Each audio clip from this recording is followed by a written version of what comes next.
What's up, Flannelverse? We are back. We are ready for the Monday Night Football 2-game slate and Showdown slates. We're going to be going over both, starting, of course, with the 2-gamer. Then we'll move on, take a brief look at both of the Showdown slates. Of course, most of what we talk about for the 2-gamer is going to be usage stuff, matchup stuff. It's all going to apply anyway to the Showdown slate. So that's going to be the progression. We're going to start with the 2-gamer, quarterbacks, running backs, receivers, tight ends, defenses, kickers. I will play around with lineups a little bit on the 2-gamer, take any questions you have, and then I'll move over to the first Showdown slate. I don't even remember which game is first. I think the Vikings game starts first, and then after the Vikings game, move on to the Falcons game. What's going on, guys? Good to see you here, Andy, Anthony, and Sinium. Wasn't sure anybody was here yet. I don't have many for this one. I guess it's a little bit of an earlier time than we are used to. I also turned on subscriber only mode, so you can't comment in the YouTube chat until you do subscribe to the channel. It'll be about 5 minutes after you subscribe, exactly 5 minutes after you subscribe, you will be able to ask any questions you have. So if you think you're going to have questions, make sure you are subscribed to the channel. I'm also 4 subscribers away from 4,000, trying to get to 5,000 by the end of the NFL season, but hoping to get to 4,000 by the end of tonight. So if you would subscribe to the channel, I would, of course, appreciate it very much. What else? I think that's about it. Gonna get into it. Yeah, my voice, people asking, I'm doing a little bit better than I was yesterday. Yesterday I was really struggling. Why is this not working? I'm not able. Oh, there we go. Okay. It's slow right now, clicking these buttons. Okay, Brandon says I need to switch my mic. Thank you for that note. Let me double check. Yep, I don't know why it keeps doing this. Give me 1 second here. Is this better? Testing. I think that's better. Seems better to me. Let me know. Let me know if that is wrong. It just started doing this a few days ago and then stopped. Yesterday it was fine right away. So I didn't bother checking today, but hopefully the mic is better now. Okay, good. All right, we're going to get into it. I'm going to try to be in and out of here by 7 o'clock Eastern, give myself about an hour to play around with lineups. I need time because I have to do 2 slates before that first lock. So shooting for 90 minutes at the very most, need to be out of here in under 2 hours. Yeah, Chris says V-neck. I was wearing a flannel earlier and then my wife was too cold. So we turned on the heat and now I'm boiling. So I had to switch out of the flannel just before the show. I'm still sweating. But I'm feeling much better than I was yesterday. All right, let's get into it with the quarterbacks. Nice thing about a 2-gamer is that I can just use the leave the Roto-Grinders lineup HQ out so you can see exactly what the projections are for each quarterback, what the ownership projection is for each quarterback. I don't have to go back and forth between things. We can just primarily look at Roto-Grinders for ownership projections. So I'm going to leave up this page while I just read off my notes on the quarterbacks here. So give me 1 second.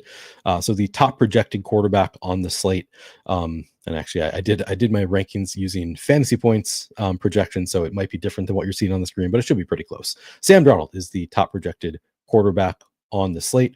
Over the past 5 weeks, the Vikings offense ranks 10th in neutral pass rate, so they pass over expectation in neutral situations over the past 5 weeks. Sam Darnold averaging 21.9 fantasy points over that span. I think he's pretty clearly the top quarterback option on the slate if you don't factor in things like ownership. Not a bad matchup. Bears defense has allowed the 13th most schedule adjusted fantasy points per game over the past 5 weeks, so a slightly above average matchup for Sam Darnold. I think it'll be pretty quick as usual with quarterbacks. I think that's all I really have to say about Sam Darnold. Doesn't run a ton. You can, he has a little bit of rushing upside, but not something we need to worry about that much. Just he's a pretty strong fantasy producer in a pretty strong matchup. Just, a little bit above average, basically an average matchup for quarterbacks. Second quarterback that I wrote up, Caleb Williams. The Bears rank 5th in neutral pass rate over the past 5 weeks, so they have been throwing it quite a bit recently. Caleb Williams averaging 18.1 fantasy points over that span. Not a great matchup with the Vikings, but not a terrible one either. They've allowed the 12th fewest schedule-adjusted fantasy points per game to quarterbacks. Caleb Williams also does run a little bit. You can certainly play Caleb Williams. He is projecting for, let me read the screen here. The third most ownership on the slate at 5,700.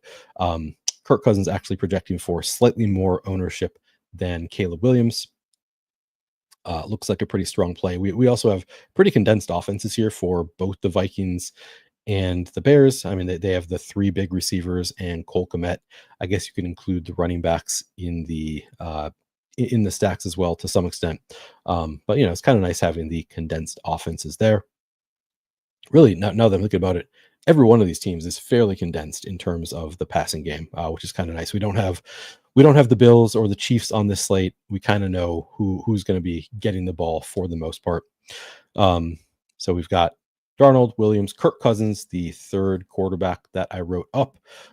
Cousins leads the Falcons offense that ranks 26th in neutral pass rate over the past 5 weeks. They have not been throwing the ball at all in recent weeks. He averages just 8.8 fantasy points per game over that span. I didn't actually look this up, but I believe he has like 0 touchdowns thrown in that span also. I did not look that up, but I believe it was like over the past 3 or 4 weeks prior to last week, he hadn't thrown a touchdown, and I don't think he threw one last week, if I'm remembering correctly. So Cousins has been atrocious, 8.8 fantasy points per game over the past 5 weeks. The Falcons 26th in neutral pass rate. Nothing looking good from that standpoint. However, Raiders defense has allowed the 8th most schedule adjusted fantasy points per game to quarterbacks over that span.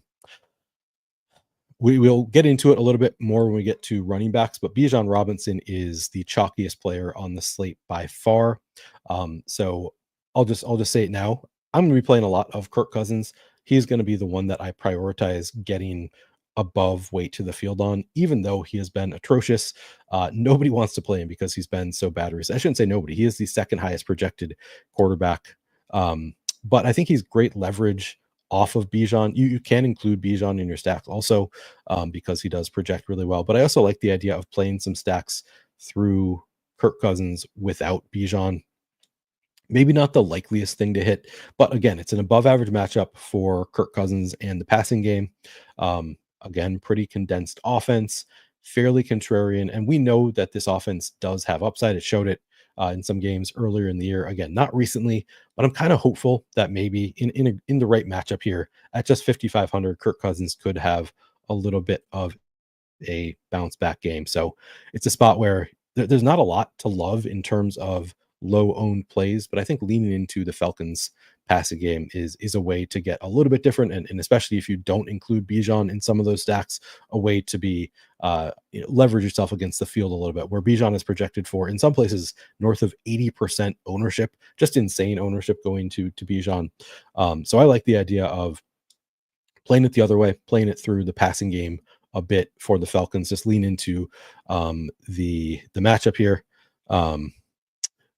Zen, I believe Ritter has already been named the starter, so I don't think it matters for AOC.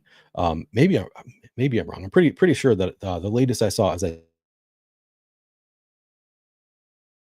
Desmond Ritter, the starter this morning. Maybe that was pending AOC being better, but I'm fairly certain that Desmond Ritter is the confirmed starter already. So I don't think we have to worry about AOC in this one.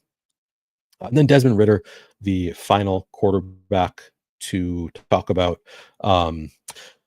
It's kind of tough to break him down because he hasn't been playing. He has not been the starter, but the Raiders offense ranks 9th in neutral pass rate over the past week. So they have been throwing it quite a bit in recent weeks. Again, that could change because they made a quarterback change. I don't think Ritter is a quarterback that they're necessarily going to have a ton of confidence in. Falcons defense, though, has allowed the 3rd most schedule adjusted fantasy points per game to quarterbacks over the past 5 weeks also. So it is a nice spot for throwing the ball against the Falcons. They've been very bad against quarterbacks. I think Choke Hold'em agrees. They're not playing. Cody asking if I think Aiden O'Connell is going to play. I don't think so. I think they named this morning Desmond Ritter the starter. And so how do you feel about Hawkinson, Aaron Jones stack going mid-range at wide receiver? I like that. I think that's a way to potentially get different. Although there's no wide receiver on this slate is particularly chalky. Like even Justin Jefferson projected for south of 50% ownership. So like you're not getting crazy high leverage there, but yeah, I see no reason not to like that. Concerned about Ritter getting benched. Yeah, if AOC is active, I think that there is some chance that Ritter gets benched, I suppose. Not like, I don't know. I guess I would have higher concern if I were planning on playing a lot of Ritter. I don't know that I want to play a ton of Ritter anyway. The matchup is good enough that I guess we have to consider it. I guess he's been better this year than he has been in the past. I was ready to come in here and just write off Ritter completely, because the price is not all that different from Cousins and Caleb Williams. And he's not, like, he has been pretty bad historically, but he has been a little bit better this year, from what I've seen, than he has been in past years. So maybe I should have given more thought to Desmond Ritter. I suspect I will be under 16% on Ritter and just lean more into the big three. Um, I think there's probably not a ton of benching concern if he does start the game, especially if AOC is out. Yeah, Flynn Fan says Cousins could get benched too. Good. I mean, that's maybe true. Like, people have been saying it for weeks now. They gotta get Michael Penix into the game. He has been god awful. So yeah, there is some risk. At least the coaches keep saying otherwise. Like, no, he's our guy. But there's at least got to be some chance that Cousins gets benched here. Brandon says giving Falcons D a bump because of how bad I think Ritter is. I think that's reasonable. I think that there are a lot of good defensive spots, which makes it tough for the two gamer because you can only play one. But for Showdown, I think that's a spot that I'm going to be leaning into the defenses a little bit, because we do have some really nice spots here. Anthony says, to be honest, I kind of like Ritter. I mean, it's a great spot. So that's the one. The biggest thing that's giving me some pause with Desmond Ritter is, again, third most schedule adjusted fantasy points per game to quarterbacks, for the Falcons defense over the past 5 weeks. Yeah, I probably should have given a little bit more thought to Desmond Ritter than I did. I'm just so over him. He's just been so bad for so long. But I don't know. It's just looking at his. I'm pulling up his game log right now just to see if he has been better, like my perception of Ritter is. It's not. I look deeper into other spots than I did Ritter, just because not a huge believer in it. He doesn't run a ton, doesn't throw, like they just, I don't think they want to lean on Ritter much. I don't know. Let me know your thoughts on Ritter, because I honestly have not given him as much time as I usually give to quarterbacks, or I give more time generally to the position players. But because I was just ready to write Ritter off, maybe I wrote him off too quickly. I think he's been slightly better. Anthony says good spot with rushing upside. I mean, I don't know. He hasn't run at all this year. Last year, he had a couple games where he spiked to like 38, 39 rushing yards, but he's not that great of a running quarterback. Like, he just has not been much of a running quarterback throughout his year, if that's going to be his ceiling. Yeah, I mean, there's rushing upside, but like, gotta show me that you can do it, I guess. And he has not really done that so far in his NFL career. All right, enough about quarterbacks, I think. Would you play Ritter naked? No, I don't think he doesn't run that much. If I'm playing Ritter, I'm making the assumption that one of Brock Bowers or Jacoby Myers is having a big game. Like, I would probably want to have at least one of those two. I guess you can consider just going to like Ritter and Trey Tucker or something, or Ritter and Michael Mayer. I guess there are a few options there, but I don't think that I would play Ritter naked. Like, he's not that cheap. If it was 4,000, maybe you could think about it a little bit more, but he's pretty close in price to Kirk Cousins and Caleb Williams. So I don't think that that's going to be the way that I play. I think I'm going to require a stack for all of my quarterbacks. I guess it's possible on this slate that just none of the quarterbacks separate, and like the best quarterback on the slate scores 18 points and Ritter scores 14 without really bringing anybody along with him that much. It's possible that happens. But I don't think that is the way I'm playing this one for the two gamer. All right, I think that does it for the quarterbacks. Let's move on and talk about the running backs. And like I said, Bijan Robinson, you can see here, projected for 81% ownership. I've seen other places where it's like 65%. I suspect it is between those numbers. Like, I would guess north of 70, south of 80 would be my guess for Bijan Robinson. I think when the field sees 80%, they're just gonna, like, the field is too sharp these days to play 80% Bijan Robinson. So I suspect it's going to be lower than that number. but 65% is the lowest that I've seen.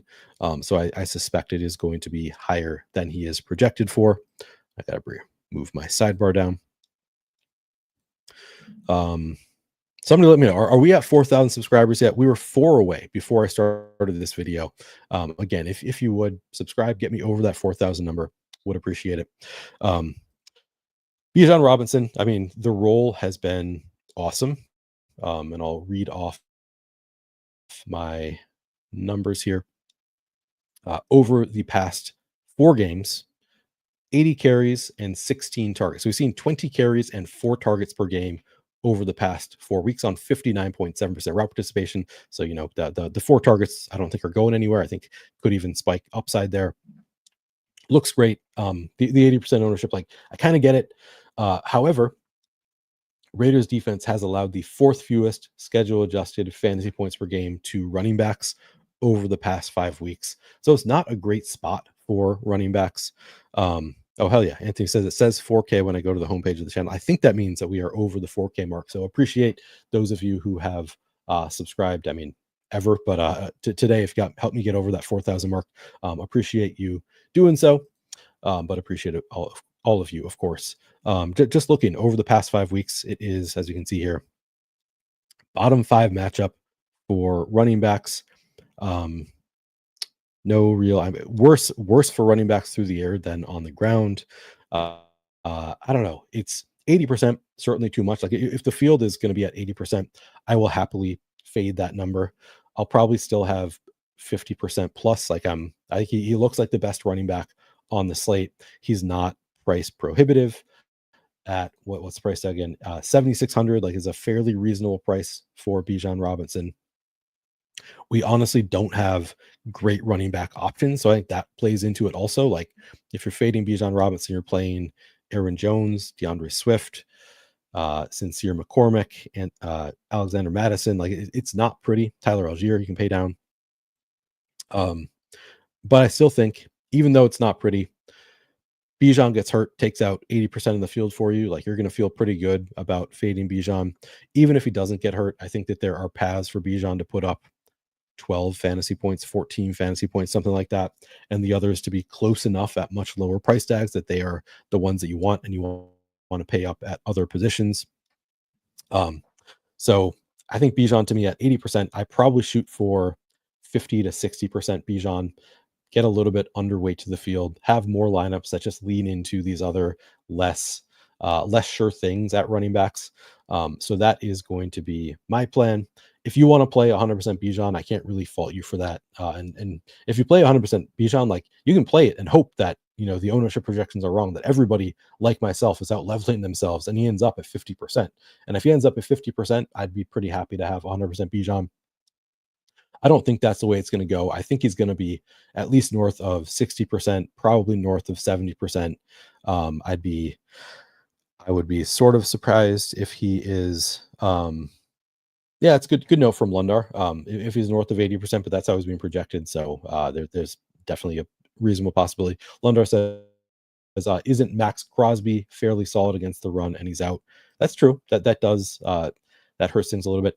I think part of it for me is, I sort of suspect that the Raiders are just going to, and this is just totally a suspicion, but I sort of suspect that they're going to just say, you got to beat us through the air. Like, prove it to us through the air, prove it to us with Kirk Cousins. And they're going to really try to force the Falcons to throw. Probably what I would do if I were a defensive coordinator. I think that's kind of the Anthony Pierce, like, mentality anyway. Like, we got to, you know, be tough, stop these guys, stop this running back. So I suspect they're going to really focus on stopping Bijan, and maybe have a little bit more success.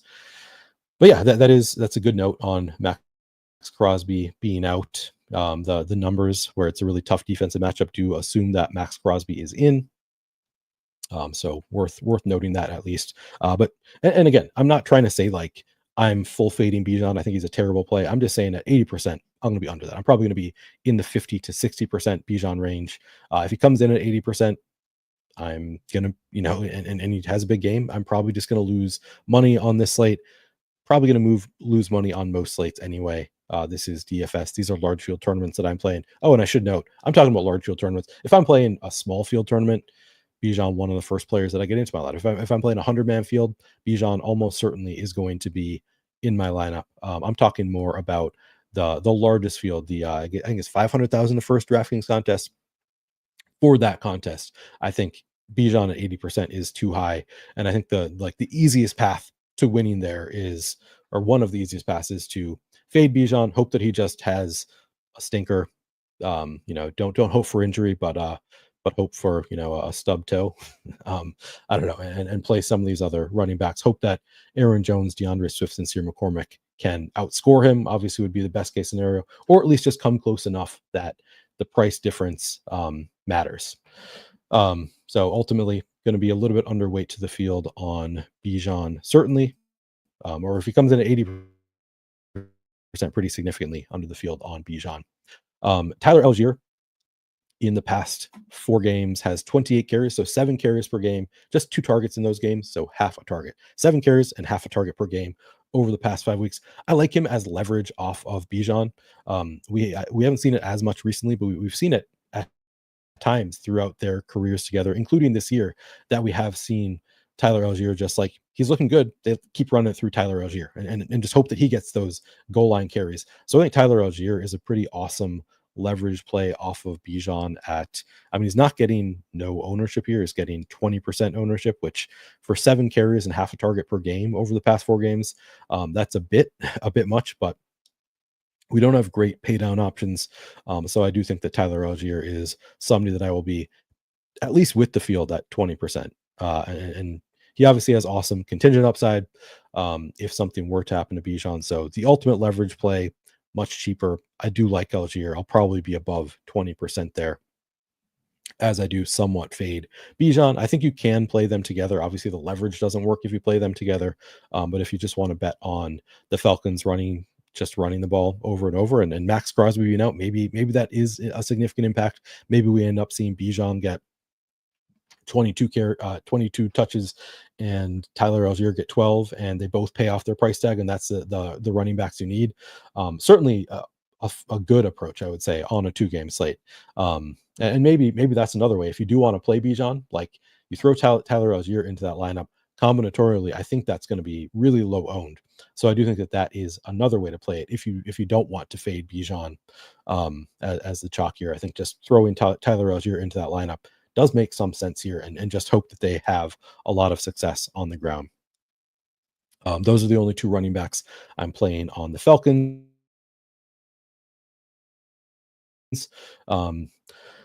Also have, here, let me print up the running backs here. Aaron Jones, the second best projected running back on the slate. Over the past 5 weeks, Aaron Jones has 72 carries and 13 targets on 42.6% route participation. So over 5 weeks, Aaron Jones has fewer carries and fewer targets than Bijan Robinson. So that's not great. Is a better matchup. Bears defense has allowed the 10th most schedule adjusted fantasy points per game to running backs over the past 5 weeks. Aaron Jones coming in at 45% ownership. Yeah, as I'm getting underweight to the field on Bijan, I'm probably getting overweight to the field on Aaron Jones. Not by that much, because again, he's also fairly chalky, but 45%, I'm certainly going to be over that number on Aaron Jones. I think he looks great here. He can spike an upside in terms of targets. Here, I'll pull up the Aaron Jones game log.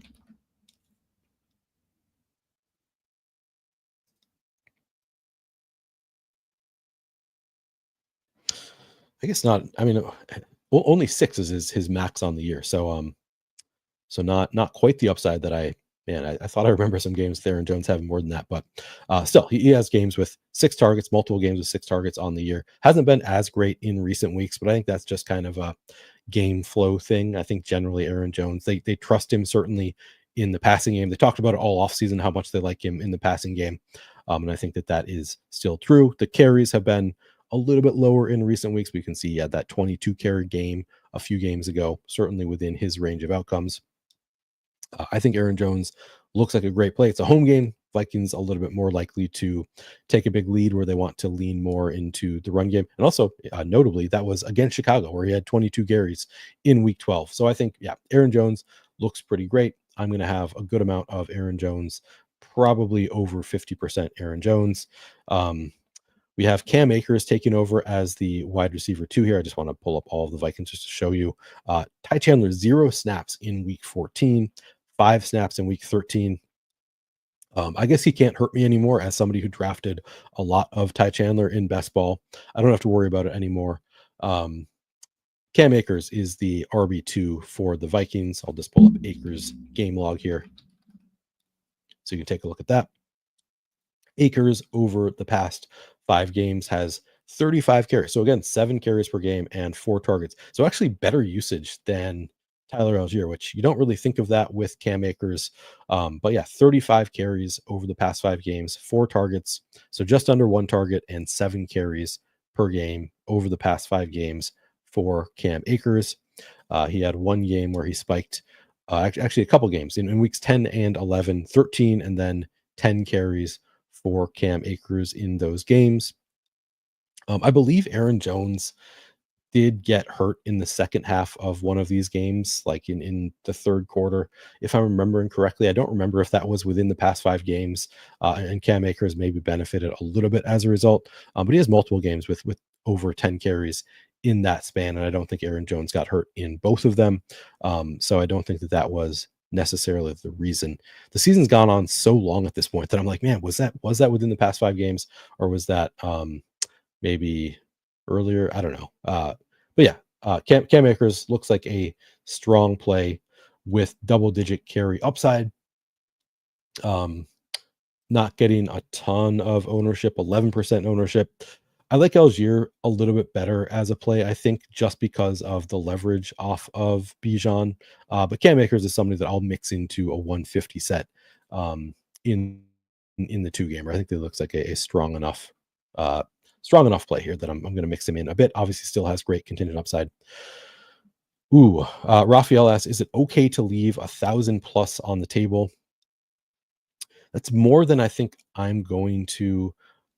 I would say it's okay on a 2-game slate. Like I like the idea of leaving a little bit of money on the table. I'm not going to like set a rule requiring to leave 1,000 on the table, but I'm also not going to set a rule that says I need to use a minimum of 49,400 or something like that. I'm probably going to set a rule that says leave at least 400 on the table. I don't even know if I'm going to set that rule necessarily. I think that a lot of sharp players do on 2-game slates. They set a rule requiring leaving some salary on the table to avoid dupes.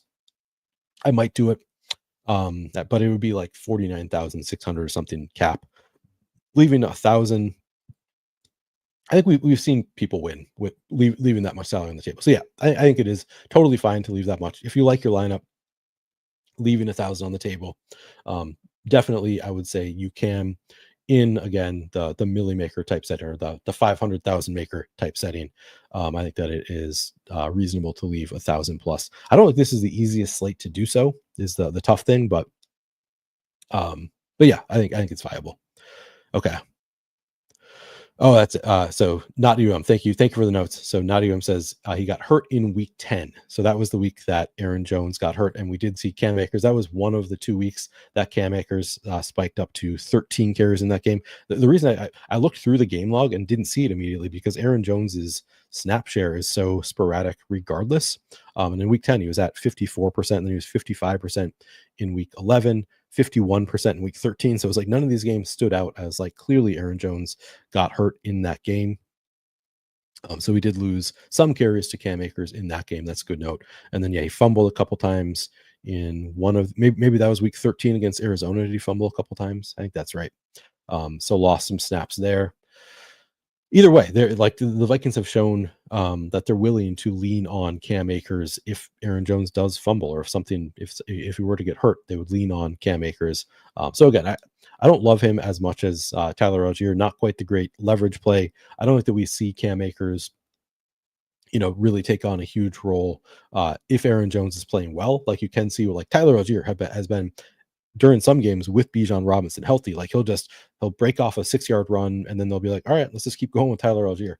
I don't think that they do that as much with Cam Akers on the Vikings. Anyway, I think that's it for the. Dan says, isn't Jones a fumble away from being benched at any time? Yeah, he probably is at this point. I mean, I guess it was 2 games ago that he had those 2 fumbles and was benched. So you do have that concern. which I guess, so to that point, like I like Tyler Algier because in a regular game script, I think Tyler Algier can just get in and get going. I guess you can say the same thing for Cam Akers, because you don't have that with Bijan Robinson. Bijan Robinson fumbles, they're not just going to say, all right, you're benched, we're going to Tyler Algier. Whereas, maybe if Aaron Jones fumbles now, they would start leaning on Cam Akers more. Yeah, Nadium says he fumbled on the goal line versus the Bears and wasn't benched. But he's shown some issues with fumbles this year. So maybe some possibility there. Probably takes a couple fumbles. But yeah, that's a good note. Maybe some paths to Cam Akers getting more playing time. All right, let's move on to who's next. Now we got, I guess DeAndre Swift would be next. 68 carries on and 11 targets on 40.1% route participation over the past 5 weeks for DeAndre Swift. So again, fewer carries than Aaron Jones, fewer targets than Aaron Jones, lesser route participation than Aaron Jones. He's also been dealing with some injury. He ended up playing last week. We thought for a bit that he might actually miss that game, but Swift is expected to play in this one. I don't think he's even on the injury report at this point. Pretty consistent usage. I mean, you see 14 carries last week, 11 the week prior, 13, 14, 16, 16. The usage has been pretty strong for Swift, but not elite, but pretty strong. Similar in terms of like targets to Aaron Jones, not elite target share, but he spiked a 7 target game, 6 target game. He has that in his range of outcomes. As far as the matchup goes for DeAndre Swift, let me get back to my notes. Tough matchup. Vikings defense has allowed the third fewest schedule adjusted fantasy points per game to running backs over the past 5 weeks. You can see it here. And it's tough both on the ground and through the air. I still think Swift looks like the usage is strong enough. You see, running backs have good games and bad matchups all the time. Of course, there's always the pass interference in the end zone. Now he gets at the 1. He's probably going to score from the 1 yard line. So plenty of outs to Swift getting there. And he's just 5,600 getting 38% ownership. I'm probably with or maybe even over the field on Swift. I don't think the injury concerns, the injury concerns were more last week. It was looking more likely that he was going to miss the game, and he still got a full workload. So I'm not that concerned about any kind of injury for DeAndre Swift in this one. I think I'm with or above the field on DeAndre Swift, even in a tough matchup. Because again, we have pretty limited options at running back. You probably don't need a 20-point game from your RB2. It's possible you do. It's possible that Aaron Jones and Bijan Robinson both have awesome games, and Swift's 9 fantasy points sucks. But I think it's also possible that we just don't see any running back really separate tonight, or maybe we see one running back separate, but we don't see the RB2 on the slate get more than 15. In which case, it's you just need to be close enough at a lower salary. So I do think that Swift looks like a pretty strong play at 38% ownership. I imagine I will be with or above the field. Somebody asked me about Travis Homer, and I have not given much thought to Travis Homer. And he's somebody that I had at the advice of my friend Debro, picked him up on some of my season-long teams, thinking that both Roshan and Swift were going to be out, not thinking, but it was possible that they were going to be out. And then of course Swift played. Travis Homer last week, 7 snaps. Didn't get a carry, saw 3 targets on 18% route participation. I don't think I'm going there with Travis Homer. I'm also not convinced that he would have the backfield to himself if something were to happen to Swift. He hasn't really shown the ability. You've got, Darrington Evans last week played. Is this last week? Am I on the right? Make sure I'm on the right. Yeah. Week 14, Darrington Evans played 4 snaps to Travis Homer's 7. Darrington Evans got the 3 carries to Travis Homer's 0. I guess, Swift has been dealing with, and I'm forgetting what the injury is with Swift. Was it a foot injury? Maybe, I forget. Somebody remind me. There's a possibility that Swift re-injures himself during the game, and one of these running backs is going to come in and look good. But I think it would be a split backfield anyway if Swift misses the game. So I don't think that I'm going to be playing the backup running backs on the Bears most likely. Groin injury. I mean, you could certainly re-aggravate a groin injury, and you would not be able to play through a re-aggravation of a groin injury. Of course, the fact that he's playing probably means that he's fine from that standpoint. So yeah, I don't think I'm going to the backup running backs on the Bears, which maybe is foolish given that we have such like limited options at running back today. Maybe I should be thinking a little bit more about 0% owned Darrington Evans.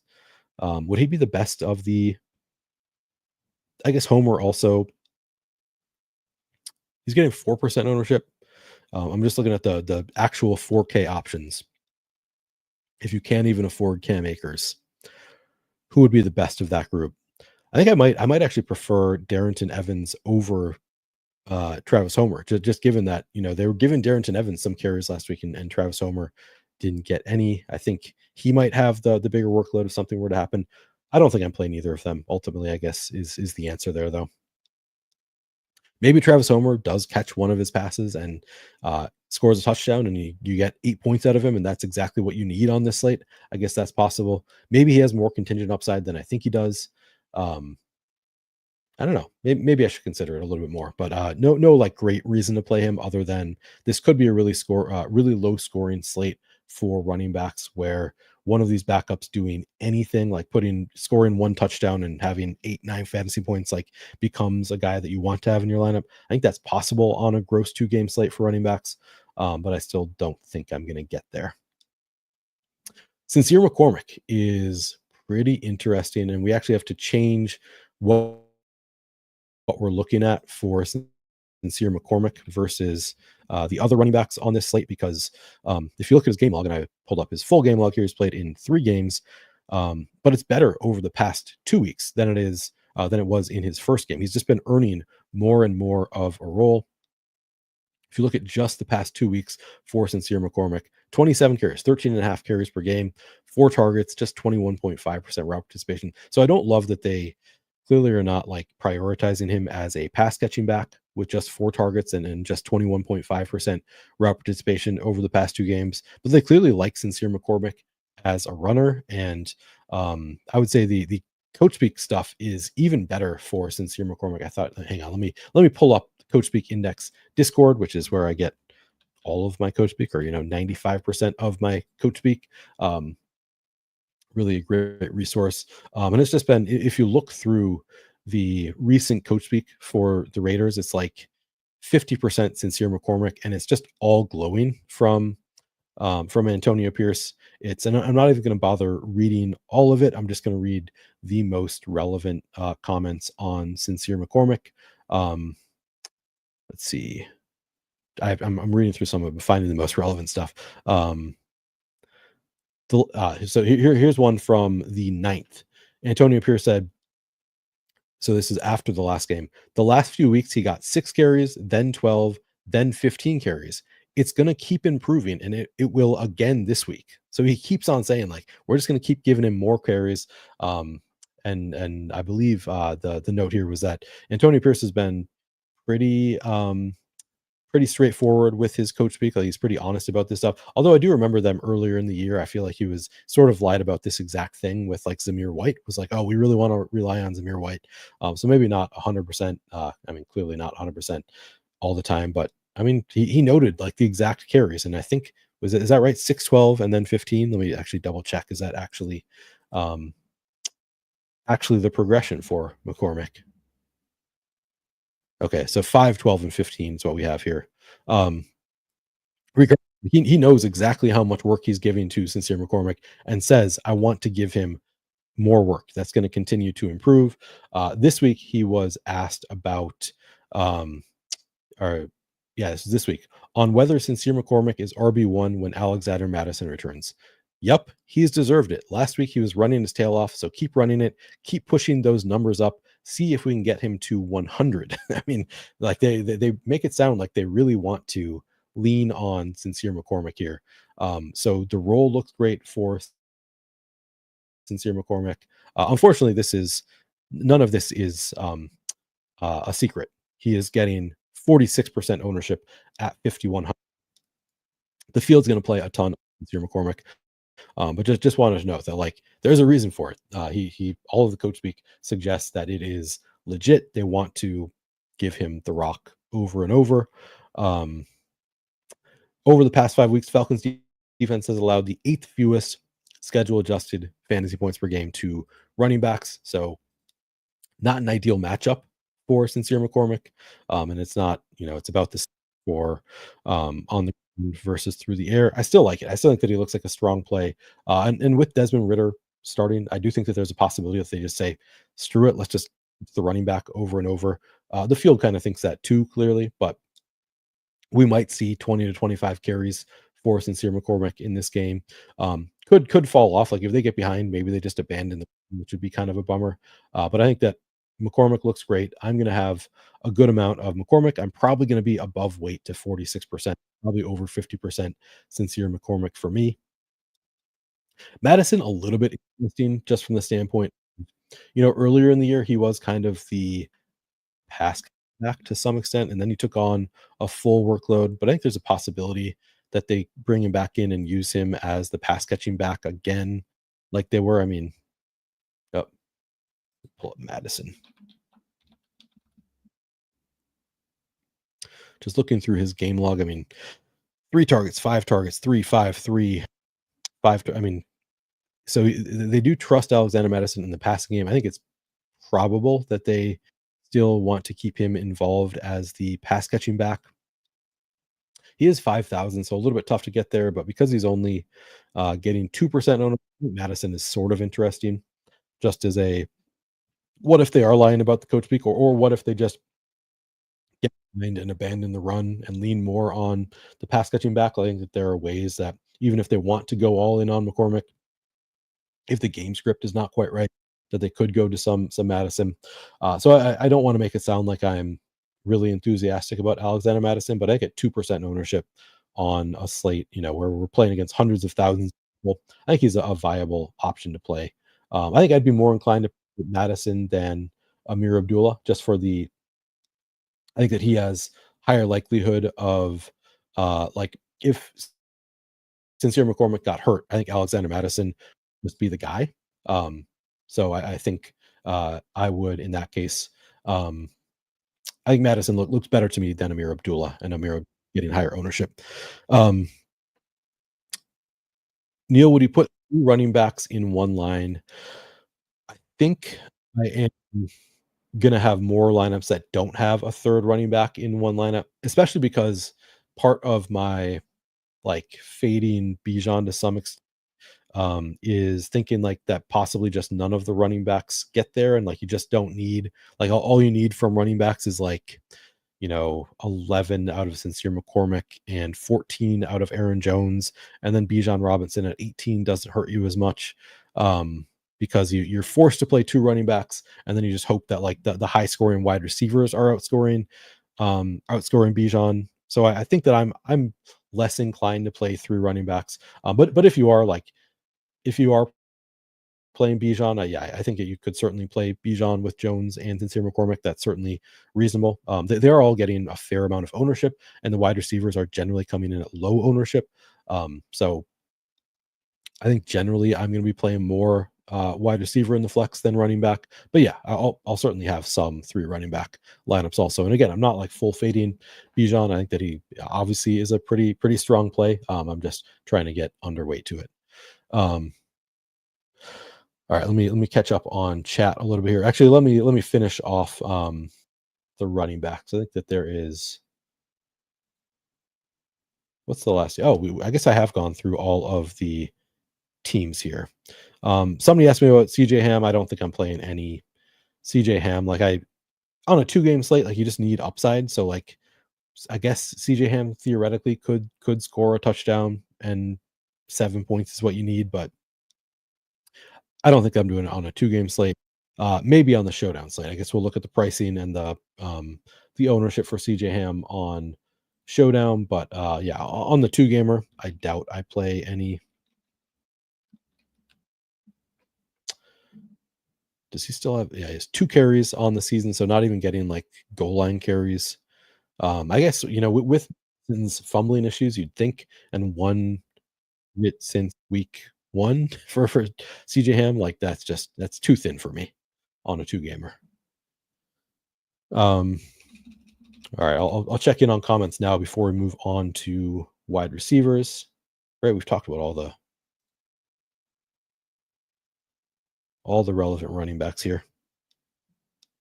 Yes, we have. All right, let me check on comments. Marco says Sims don't like Swift at all. Yeah, I mean, I bet the Sims love Bijan Robinson, which obviously the Sims are right, a lot of the time. So I'm curious who the Sims do love at running back. But they generally lean more on projection, which on a 2-game slate, I'm trying to avoid dupes. And I think the Sims are also not great at calculating dupes on a short slate. I'm obviously on, like, you don't have to worry about it as much. Like on a main slate, I don't really worry about dupes at all. But on a 2-game slate, my guess is the dupes are a bigger factor than they want them to be, because they don't sim a contest this large.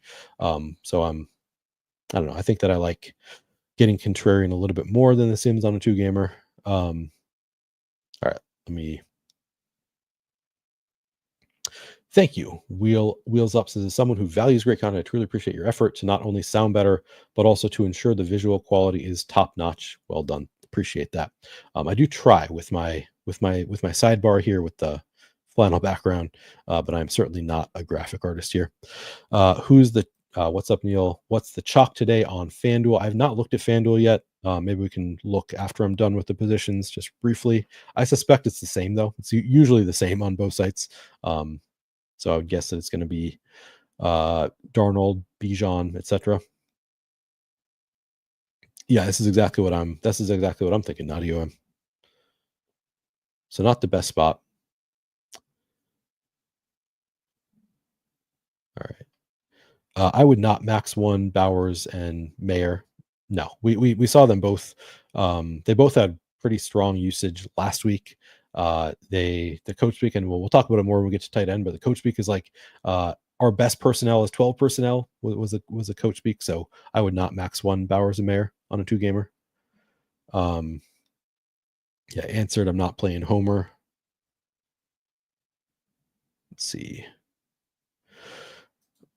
I think you need a little Madison in a 150 set. You do. I probably wouldn't have him in a 20 lineup set, but I'm with you in a 150 set that you should just mix him in a little bit, because there is certainly some upside there.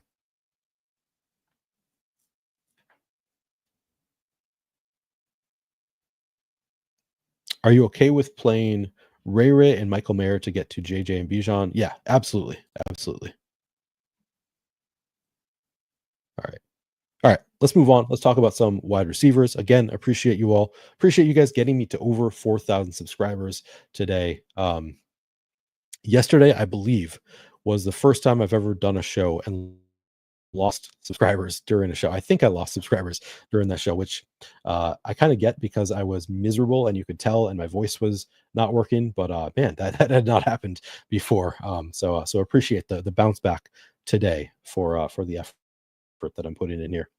At wide receiver, start with Justin Jefferson. Everything starts with Justin Jefferson. Again, we saw Bijan getting 80% ownership. Justin Jefferson just getting 46%. And he is the chalkiest receiver on the slate. You just don't have much chalk at receiver.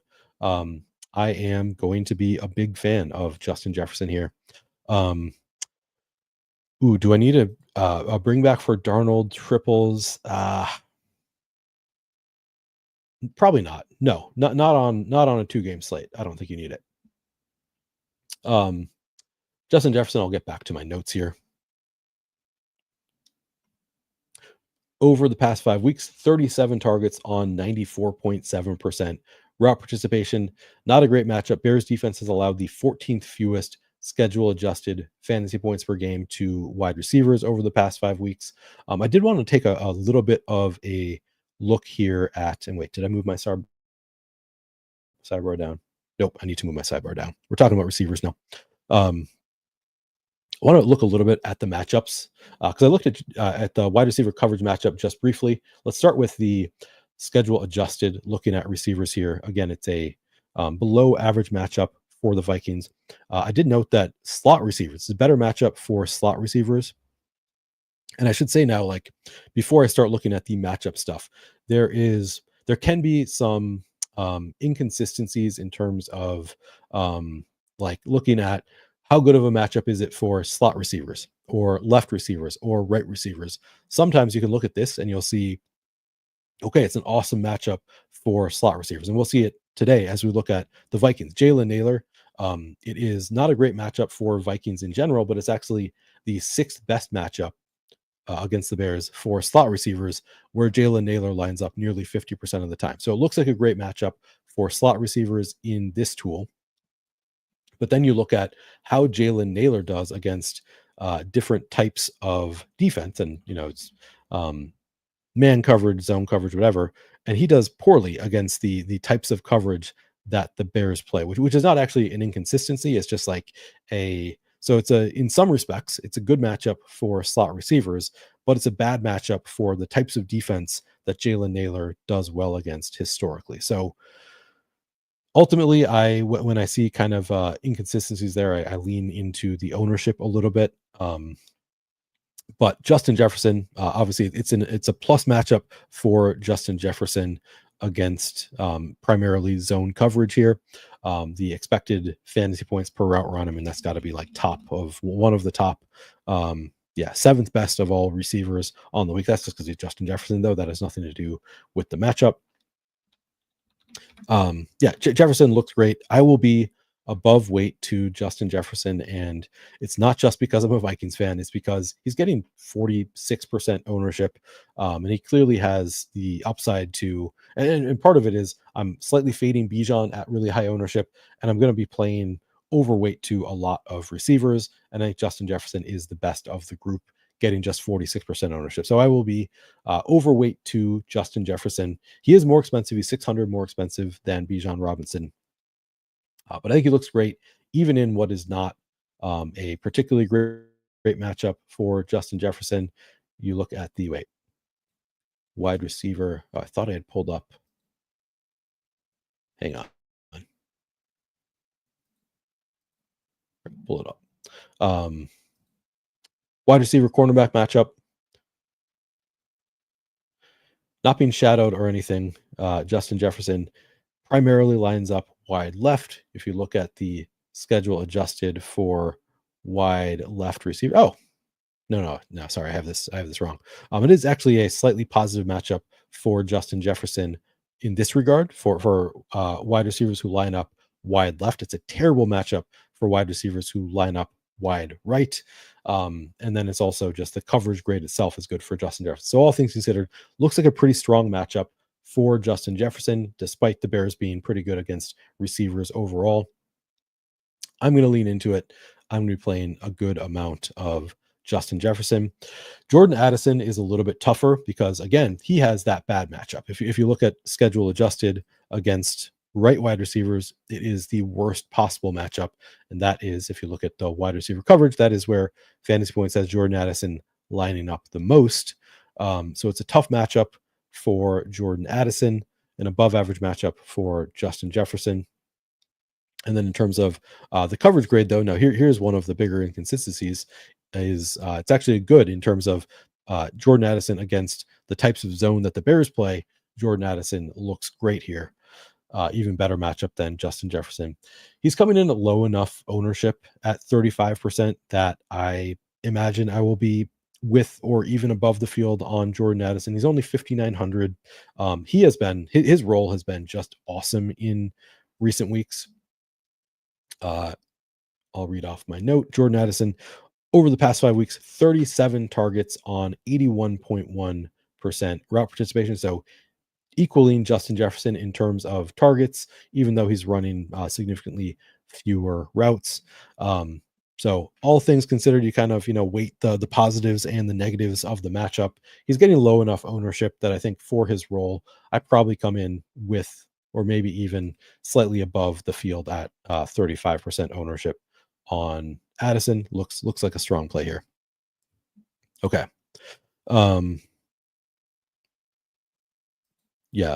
Zen says, like seeing this, though Addison just needs one busted coverage to break even. I mean, that's the thing. It's like he's very, very capable of a just splash play that pays it off pretty easily. All right. And then Jalen Naylor is the other sort of interesting one where if you look at the matchup, and again, Jordan Naylor, we can look at just over the past 4 weeks for the Vikings lining up in the slot 47.1% of the time. So of the primary receivers on the Vikings, he's lining up in the slot the most. It's a positive matchup for slot receivers. It is 6th best for slot receivers in the NFL against the Bears. He's not like his role is not that great over the past 5 weeks. Jalen Naylor, 9 total targets over the past 5 weeks, 53.7% route participation. The positives for Jalen Naylor are getting just 5% ownership. He's a really fast receiver, so I think that he has the ability, similar to Trey Tucker. Like these two are the two that are like low enough ownership, not really strong roles. But Jalen Naylor in particular, just like he's not seeing many targets, like less than 2 targets per game, but he has the ability to just have one big splash play.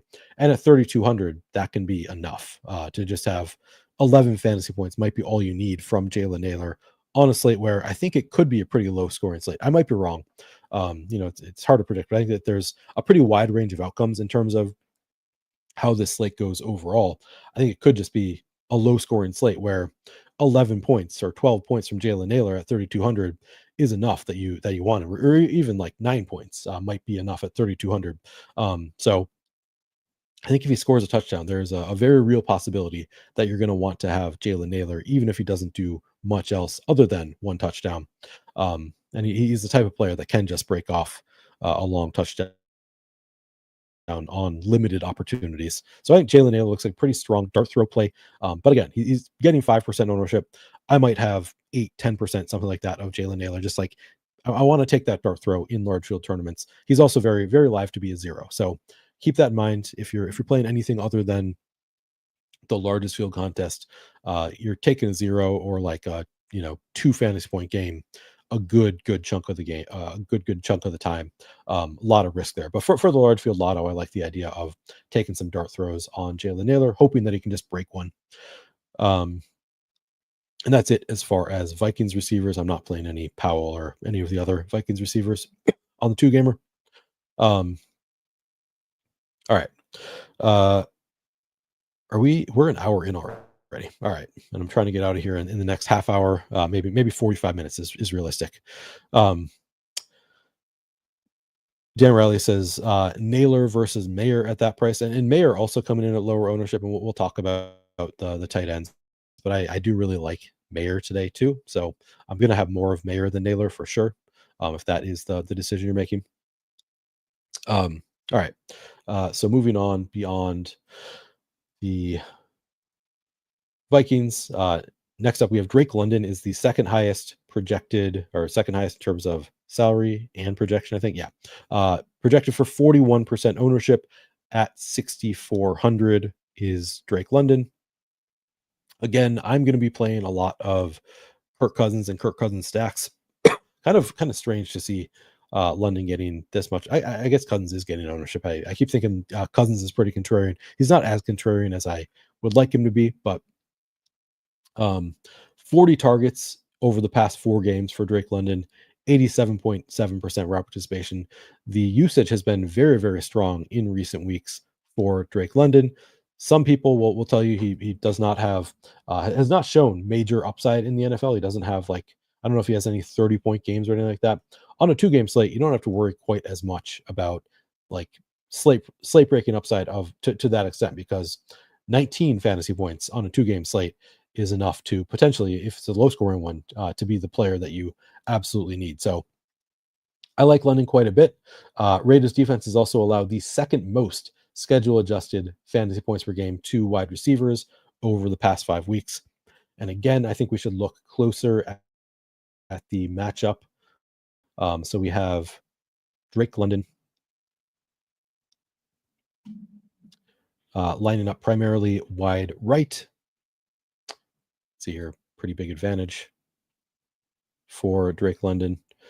So primarily lining up wide right, and then you look at schedule adjusted for wide right receivers. It is the 6th best matchup for wide receivers lining up wide right, pretty strong. And then the wide receiver coverage matchup. So this not the best coverage grade for Drake London. Everybody looks pretty close to neutral on the team. Positive matchup for Kyle Pitts, but a slightly negative matchup for Drake London. But again, the leads the team by in terms of expected fantasy points per route run and running a lot of routes. So overall looks like a good enough spot for Drake London. Reasonable enough ownership at 6,400. Then you have Darnell Mooney is just 5,500 and coming in at 31% ownership. Darnell Mooney lining up wide left primarily. Wide left receivers. Oops. It's again top 6 matchup. I think it's 6 for both of them. Top 6 matchup for Darnell Mooney. And then the coverage grade slightly better for Mooney than it is for London. I like Mooney quite a bit. He in recent weeks, London has kind of separated from Mooney in terms of usage. Just over the past 5 weeks, 4 weeks is the number I have. 26 targets for Darnell Mooney on 81.8% route participation. So he is lagging behind Drake London in recent weeks, but still pretty solid usage there. More than 6.5 targets per game for Darnell Mooney, still running over 80% of the routes. And he's shown the big play upside. So I do like some Darnell Mooney here, and low enough ownership at 31%. I imagine I'll be pretty significantly over 31% Darnell Mooney. Just love the price tag there, the ownership pretty low. I think he still has slate breaking upside. So I like Mooney quite a bit. And finally, Ray McLeod. Man, remember early in the year when Ray McLeod was just breaking slates? Like the first few weeks of the year, I thought that had gone away. Like before I looked at the usage closer today, I thought Ray had just like lost the usage. Not really the case at all. Like he's still getting the same type of at least route participation that he was getting early in the year, leading the team over the past 4 games, 89.6% route participation, actually still 24 targets over the past 4 games for Ray McLeod. So 6 targets per game on just about 90% route participation for Ray McLeod over the past 4 games. As primarily the slot, actually pretty similar. Actually, Darnell Mooney, interesting. Mooney lining up more from the slot than Ray McLeod. So I stand corrected. Yeah, they have him listed as a slot receiver. So Mooney more of the slot receiver is okay. I guess they're all lining up all over the place. Good matchup for every type of receiver for the Falcons. But yeah, he's cheap enough and not getting much ownership. So again, I will be overweight to 20% Ray McLeod. He's just 4,500. Again, I'm leaning on those Falcon stacks a little bit, leaning on the bounce back spot for Kirk Cousins in a nice matchup.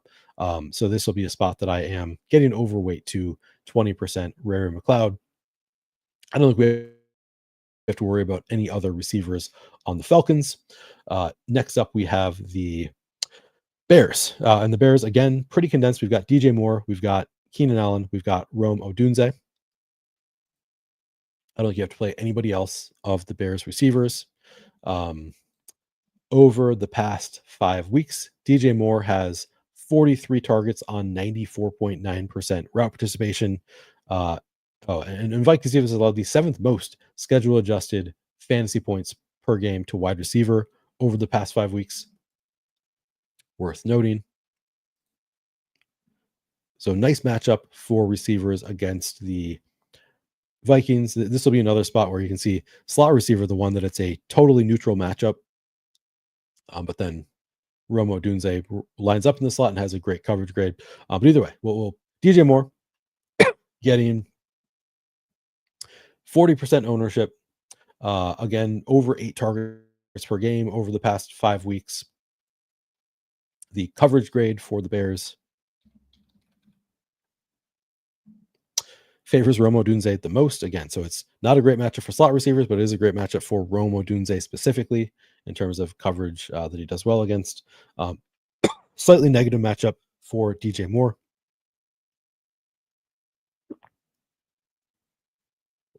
Exactly neutral for Keenan Allen.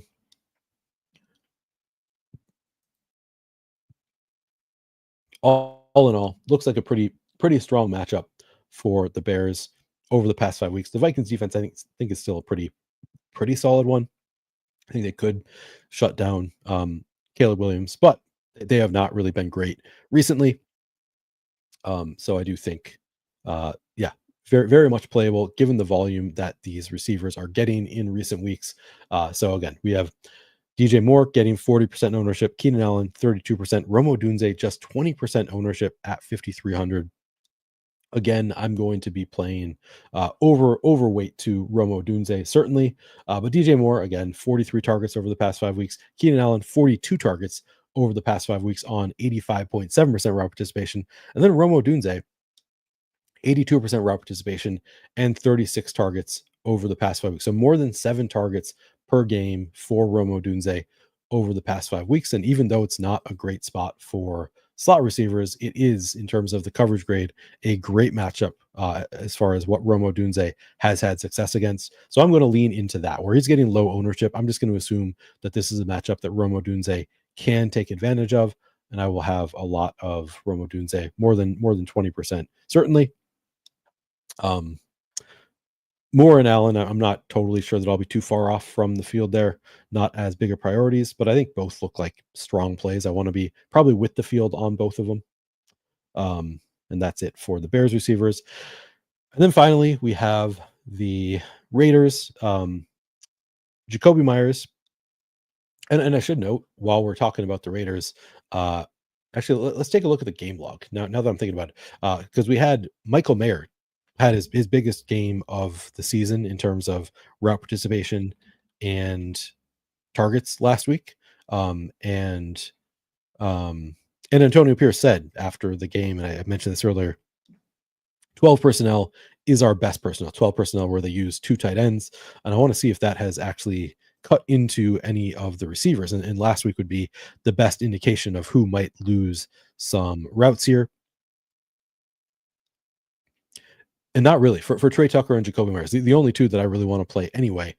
Still ran significant routes, still saw pretty reasonable targets here. So I don't think we have to worry about it. But it is nice with the Raiders that I don't really think you need to consider Terrence Marshall. If you wanted to, as just like a dart throw in the largest field stuff, I guess you could. But I think primarily it's 2 receivers and 2 tight ends for the Raiders. And as Jacoby Myers has had just awesome usage throughout the year since they got rid of Devontae Adams. Myers' role has been pretty undeniably awesome. And Trey Tucker, again, just a player that can bust one open, I think looks like a pretty strong play. We have Jacoby Myers coming in at 38% ownership.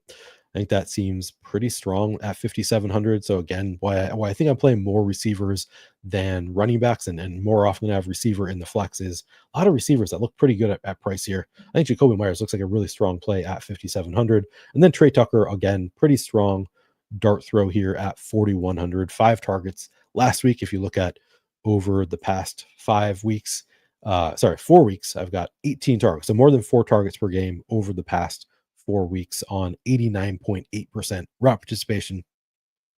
Just has the ability to break one open. Falcons defense has also allowed the most schedule adjusted fantasy points per game to wide receivers over the past 5 weeks. It has been a phenomenal spot for receivers against the Falcons. I'll pull that up here. I mean, look at this, 17.7 fantasy points per game allowed over the expectation for the teams they're facing. Just absolutely dominated. The one spot that receiver, and I guess it's primarily just out wide right. So we should look closer at who is lining up wide right for the Raiders. and that is Jacoby Myers. Just a fantastic spot for Jacoby Myers. Is listed as he primarily lines up out wide right, Trey Tucker left, and then I guess Ramel Keaton. I mean, I don't even think he played last week in the slot. If we look at let's look closer at over the past 5 weeks, Raiders, where are they lining up? So yeah, Jacoby Myers, 72% out wide, and this does not show left versus right. Trey Tucker, 77.4% wide. In the slot, we have DJ Turner, Harrison Bryant, Brock Bowers, 54.4% of the time. So no like primary slot receiver here, really. Looked at a good spot for both Jacoby Myers and Trey Tucker. But Jacoby Myers in particular looks fantastic. Trey Tucker looks like a pretty strong dart throw. And then we look at how they do against this specific type of coverage. Slightly negative for Jacoby Myers, slightly positive for Trey Tucker. Ultimately, I'm going to have a good amount of both just because regardless of what type of coverage the Falcons are playing, they're not doing it well at all. So I'm not too concerned about a slightly negative matchup or coverage grade for Jacoby Myers. I'm more concerned about the fact that the Falcons cannot stop anybody at the wide receiver position in recent weeks. So I'm going to be leaning in on Jacoby Myers and Trey Tucker. I'll be above weight to the 10% the field is getting to. Also, I think both look like phenomenal plays. All right. Which I guess then does say, all right, well, if they both look like phenomenal plays, maybe I should have more interest in Desmond Ridder. So maybe I do get to 10, 15%, maybe even 20. I don't know. Because of how good a spot it is for Ridder and for the receivers, I probably do need to get to the field on Desmond Ridder rather than just completely writing him off. What does Mayer look like on the coverage? Unfortunately, I don't think that they have a sample size minimum. So Mayer, these are the only 4 receivers that they show in the coverage grade. So we don't know for Mayer. Okay. So that's it as far as the receivers go. I'm going to move on to tight ends. Yeah, the one downside for Jacoby Myers is he's playing with Desmond Ridder. Like, if you were just playing with league average quarterback, I would be just all in on it. But because he's playing with Desmond Ridder, you have to think, okay, maybe I don't want to go all in on Jacoby Myers. I'm probably going to be above weight to the field, but it's still like, okay, Desmond Ridder, maybe just a little bit above weight to the field there. All right, let's move on to tight ends. And we have, this is actually a fairly strong tight end slate. Like a lot of these slates, it's like, all right, maybe you can just play the minimum guy and hope they get 3 fantasy points and that's enough. That's a little bit tougher here. Because we have TJ Hawkinson and Brock Bowers. If you want to include Kyle Pitts in this group, it's a nice matchup for Kyle Pitts. Got low ownership going to Cole Kmet, and then you have Michael Mayer as a tight end too that you can play. So it's a pretty strong slate for tight ends in general. We'll start at the top, which is pretty clearly Brock Bowers, probably the best tight end in the game at this point. Projects for just 37% ownership at 6,600. The one downside, or I guess the biggest downside for Brock Bowers here is Desmond Ridder is his quarterback. Who knows if Desmond Ridder is going to, focus on him as much as he should. But Brock Bowers has been doing it with pretty bad quarterback play all year. So if you can do it with the likes of AOC and Gardner Minshew, like who says he can't keep doing it with Desmond Ridder? Certainly seems likely that he can. As far as the schedule adjusted fantasy points allowed to tight ends, not a great spot here for either of the Vegas tight ends. It is a bottom 4 matchup for tight ends against Atlanta. Nadia was saying that he thinks that Mayer primarily ends up as an inline tight end, which it's a bad spot for inline tight ends. As you can see, are better for split out tight ends, but not a great spot for the tight ends here in general against Atlanta. I'm not that concerned about it. Again, these are just really small numbers here. They're none of them, or few teams deviate too far from the average. I mean, the best matchup for tight ends, it's plus 5.6, compared to for wide receivers, it's plus 17.7. So just not a big enough number that I'm factoring in all that much the matchups here. Ultimately, you just want to look at the usage. I think is the bigger factor for the tight ends here, and the usage has been phenomenal for Brock Bowers over the past 4 games, 43 targets. So just under 11 targets per game for Brock Bowers on 84.5% route participation. So even though Falcons defense has allowed the 4th fewest schedule adjusted fantasy points per game to tight ends, I think Brock Bowers looks like a pretty strong play. The price tag is high enough that I don't know that I get above weight to 37%. I think I'd rather take my chances on the cheaper wide receivers a little bit. But I still think I'll probably be with the field at 37% on Brock Bowers. And then again, Michael Mayer, we talked about it a little bit earlier. I've mentioned it a couple times now. He's getting 12% ownership. He's just 3,000. And he has, I'll bring up the game log here for Mayer. And you can see how the progression has been. Last week, 9 targets on 68.3% route participation. Just an awesome game last week for Michael Mayer. And the coach speak sort of, or does also, it makes you think that it's probably going to continue for Michael Mayer. Back on, let's see. Let me pull up the quotes. Prior to the last game, they were asked about on whether there's a way to get Michael Mayer more involved in the pass game. This is before their last game. And Antonio Pierce said, I think we are. There's only so many footballs, and Jacoby Myers is playing pretty good right now as well. But I think it's pretty telling that when we had a 2-minute drive at the end of the game versus Kansas City, what personnel grouping were we in? 12. So we're trying our best to get our best players on the field at all times, regardless of the situation.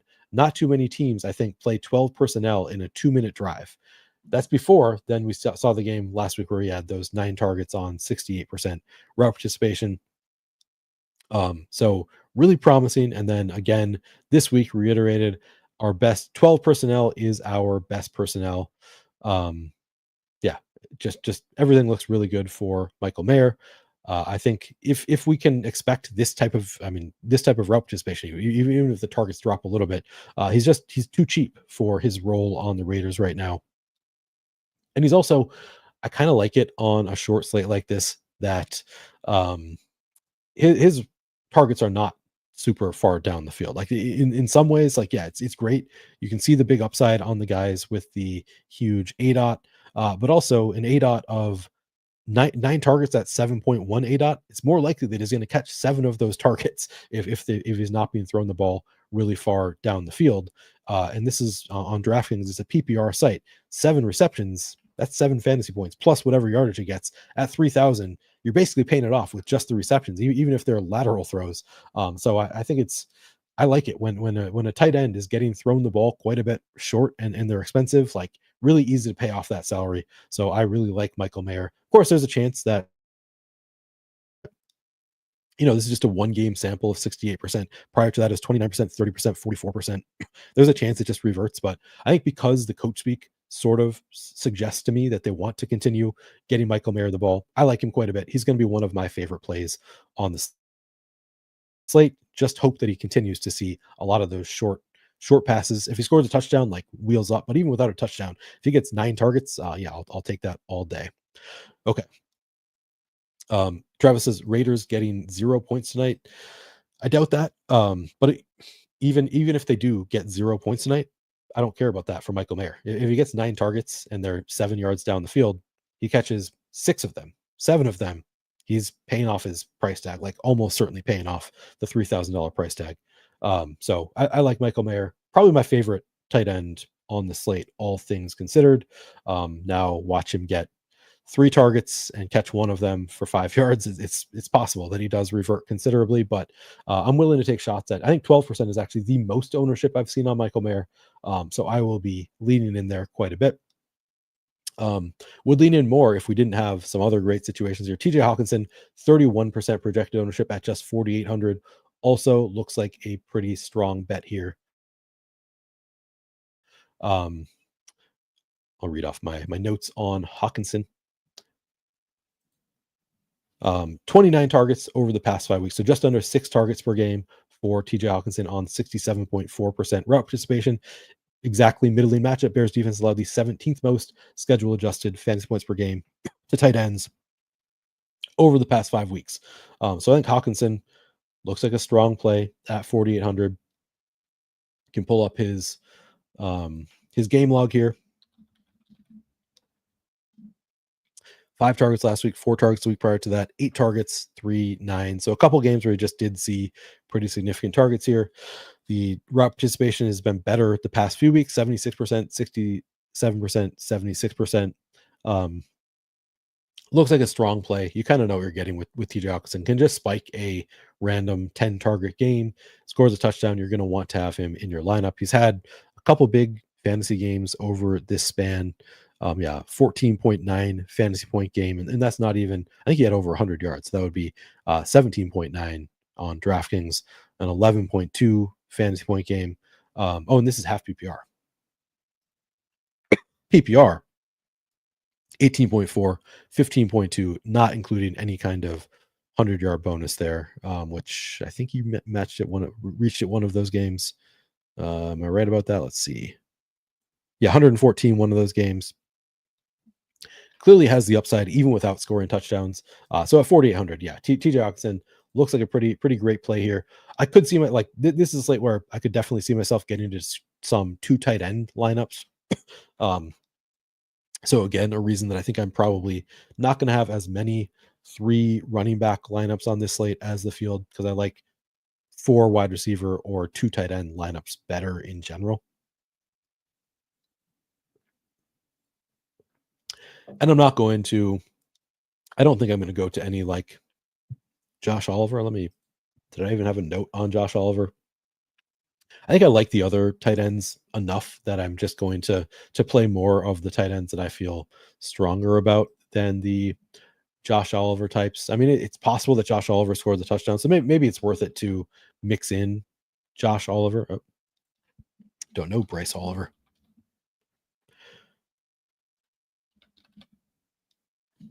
But last week, just 5 routes run for Josh Oliver, saw 1 target. The week prior to that, 16 and 3 targets. You did see, 6 targets in week 10. He's missed some time with TJ Hawkinson out. I don't know. I might mix in a little bit of Josh Oliver, but he's getting 7% ownership, so not even really getting like that much of an ownership discount off of Michael Mayer. I just rather make the bet on Mayer more often. So maybe I'll mix in a little bit of Josh Oliver, but I'm probably not even to the 7% that the field is at, because I'd rather just have more Michael Mayer and Cole Kmet and some of these other tight ends here. Kyle Pitts. If you are completely out on Kyle Pitts, I can't really blame you. But it is a great spot for Kyle Pitts. So over the past 5 games, just 16 targets. So just over 3 targets per game on 65.6% route participation for Kyle Pitts over the past 4 games. Sorry, it's 4 games. So exactly 4 targets per game over the past 4 games, 65.6% route participation. Raiders defense has allowed the 6th most schedule adjusted fantasy points per game to tight ends. So it looks great just from a like Raiders are bad against tight end standpoint. And then I believe the coverage grade was also pretty strong for Kyle Pitts here. Yes, it was, above average coverage grade, nice matchup for tight ends. So I do kind of like Kyle Pitts here. I think I'm going to go back there a bit. 21.5% ownership at 3,900. The floor is very, very low for Kyle Pitts. I still think that he has the ability to pay off this $3,900 price tag. So I think I'm probably with the field on Kyle Pitts, maybe above. But I'd be inclined to get at least to the field on Kyle Pitts, I guess is where I'll leave it. Not like super enthused enough that I want to go significantly over, but it's a nice matchup. Since I'm playing a lot of the Falcons passing game, I probably do play. I probably get to over the field on Kyle Pitts, at least a little bit. Cole Kmet, just getting 11% ownership is pretty interesting to me. 4 targets per game over the past 5 weeks, total of 20 targets, 72.8% route participation. Vikings defense has allowed the 11th most schedule adjusted fantasy points per game to tight end over the past 5 weeks. So I do think that Cole Kmet also looks like a pretty strong bet at similar ownership to Michael Mayer, 11% ownership. I'm probably with the field. I'm probably over the field on Cole Kmet. Also, one of the stronger value options on the slate, given how bad the Vikings have been against tight ends in terms of schedule adjusted fantasy points allowed. I mean, not terrible. Again, this is a number that's like, yeah, it's a little bit better than average matchup, not like an awesome matchup. But because he's getting pretty low ownership there, I think it's interesting. Let me look at the coverage grade for Kmet. Not a great, I mean, it's again slightly below average matchup in terms of the coverage grade. Not enough that it's going to scare me off. Seems like a pretty neutral matchup overall for Kmet. And he's not getting much ownership, so I'm probably going to end up slightly above the field there. But like, not maybe not even. Maybe I'm just with the field at 11% or so. I think that does it for the tight ends. Yeah, I think that does it. I will just we can talk about defenses briefly right now. Vikings defense, I think, look like a smash. We'll have to look at the ownership for Showdown just a little bit. I'll go briefly over the Showdown slate. But here's my note on the Vikings defense. Caleb Williams has been sacked 56 times this year, which is, I mean, that's the most in the NFL by like a good margin. And the Vikings defense has 40 sacks on the year, which is tied for the 6th most in the NFL. And they've played one fewer game than all of the teams ahead of them or tied with them. I'm expecting a big game for the Vikings in terms of sacks at the very least. I think that, you know, they always have the ability to get a pick six, get some takeaways also. So I think the Vikings defense looks awesome. I think the ownership very warranted there for the Vikings. The floor is raised by the sacks. Then you get the ceiling, I think, with the rookie quarterback also. So yeah, I think that he looks great. All right, let's see here.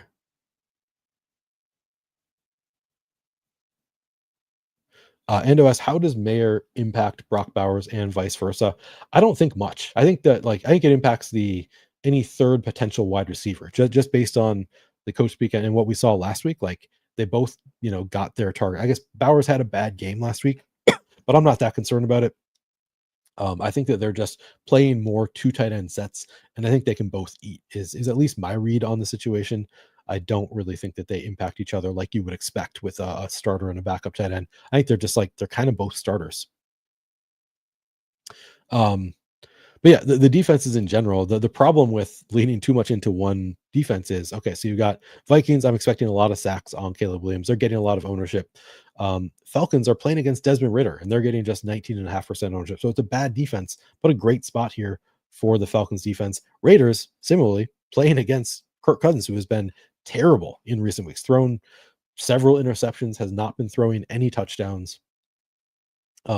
Reminder, allow, if you're using an optimizer, allow for defenses against your quarterback on this slate. It's only a 2-game slate. You always should on a 2-game slate, but this is one where there could be a lot of sacks and takeaways, and defenses could really put up big scores here tonight, I think. So you can make a really strong case for any defense on the slate. And then of course the Bears are playing against Sam Darnold, who is, you know, not immune to turning the ball over. I don't know if I took any notes on the Bears defense. But yeah, Kirk Cousins leads the league with 15 interceptions on the year.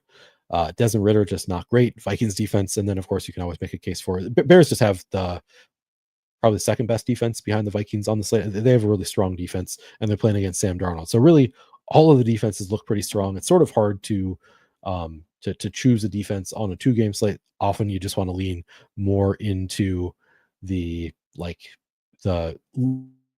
lean against the ownership on most slates, but I'm just going to be mixing all of these defenses. I'm going to have 20% plus of all of them probably.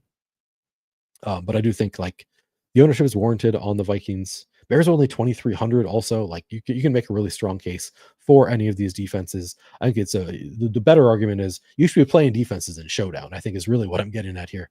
So let's play with a lineup or two on the main slate. Somebody had asked me about ownership on FanDuel, and I mentioned it that I think it's going to be pretty comparable. We can just look at it quickly. Quarterbacks, yeah, Sam Darnold once again is the chalk. Ritter is the lowest owned, just like on DraftKings. Running back, Bijan Robinson, lower ownership is still over 70%, just like on DraftKings. McCormick, it's all, so far to me, it's all looking pretty similar. I'm not seeing any huge discrepancies in ownership on the sites. Jefferson even lower owned here, 37% ownership going to Justin Jefferson on FanDuel. I like that.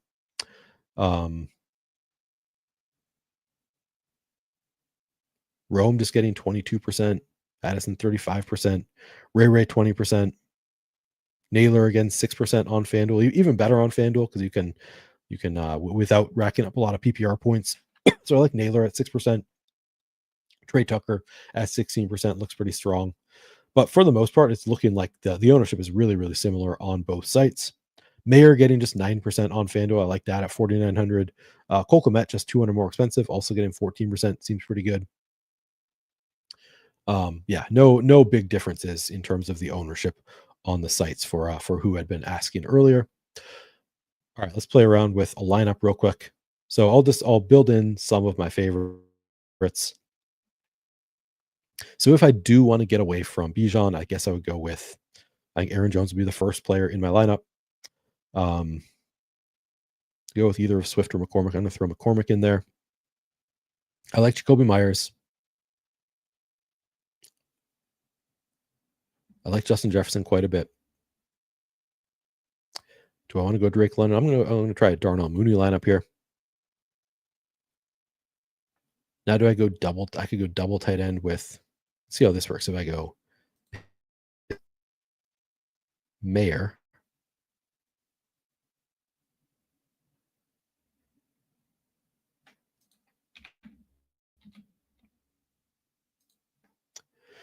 Oh, I'm leaving myself too much salary. Interesting. All right, so this is why so much of the field is playing Bijan, I guess. So don't be afraid to leave some salary, but I'll throw in Vikings defense, and then I have too much salary here. If I was going to go for a Cousins double stack, this is not a lineup that I think I would play. I think I'm leaving too much salary here. Here I would just be like, all right, I'm just going to throw Bijan into this lineup. So let's see. What if instead of Pitts and Mayer, I get up to Bowers?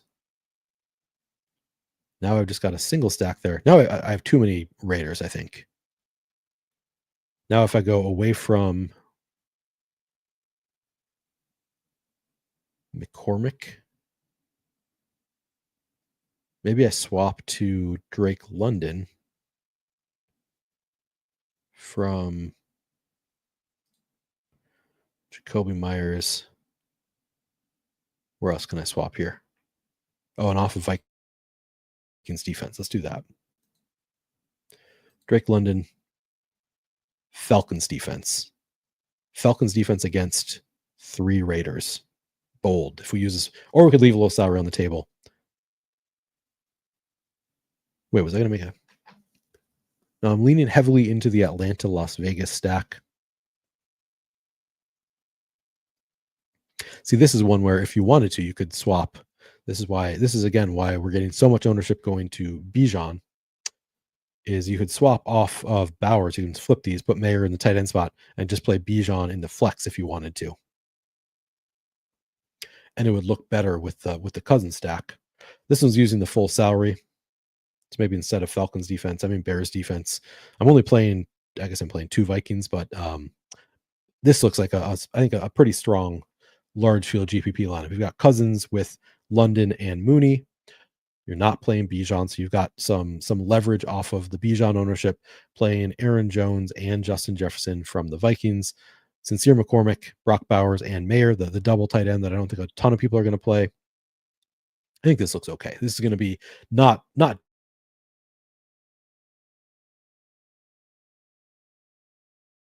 so from that standpoint, this looks okay to me. All right, should we move on and talk about? I'm going to check in on chat, or should we just talk briefly about? All right, what's up, Conscious, Sean, etc. Good to see you all. All right. No, I would not call this a must-win game for the Vikings.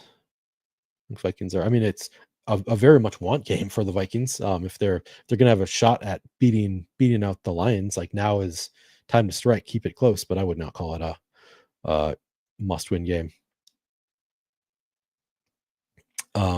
Jake, good news for you. I do have a show on Wednesday where I embarrass a lesser analyst who is also my co-host with one Jake Tribby. All right, let's talk briefly about the showdown slates. So I've done the breakdown of all of the usage and stuff. So I'm not going to go over that all again. Let's just do a brief look at each showdown slate. So Chicago, Minnesota, just looking at the ownership and the price tags. So captain, DJ Moore getting the most captain ownership. Interesting. Yeah, sign me up for 11% Justin Jefferson at captain. He's expensive, looks like 12,000, but I like the ownership there.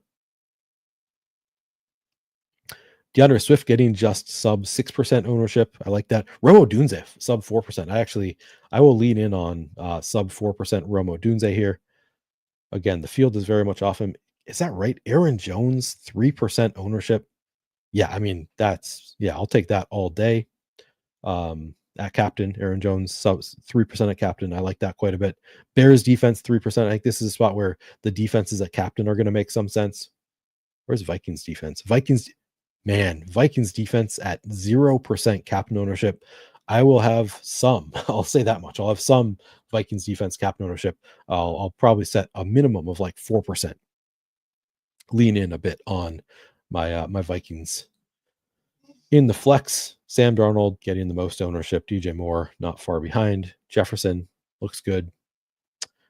See who's standing out Rome again standing out as too low owned at 23% in a really strong matchup for him coverage wise. He's only 6,400.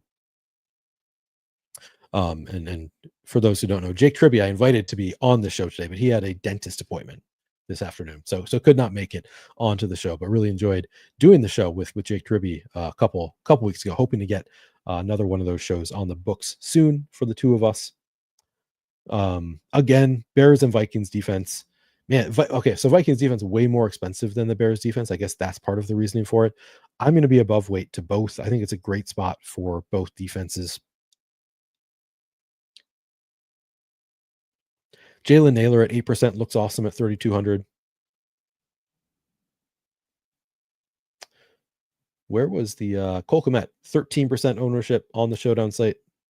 I like that quite a bit. 13% ownership at 4,400 for Cole Kmet in a plus matchup. I like that. So we have some nice contrarian plays here on this showdown slate.